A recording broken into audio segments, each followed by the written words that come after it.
Hello everyone! Magluluto nga pala tayo ngayon ng mac and cheese. Yes, mac and cheese naman tayo ngayon, hindi bake ha. So, andyan na yung ingredients. Naluto ko na nga din pala dyan yung macaroni.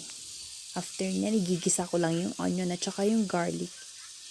Kasabay nung ham na nahati-hati kong ganyan. Yan, imekis-mekis lang natin. Parang ganyan. Pag ganyan na, pwede nyo nang ilagay yung sauce. Del Monte sauce. Sa store ko nga lang pala yan nabili. Kaya maliliit nga. Wala yung malalaki unlike sa grocery.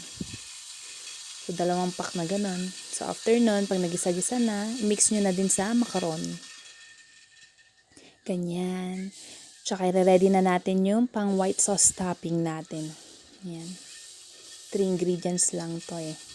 I-mix nyo lang yung cream, yung cheese,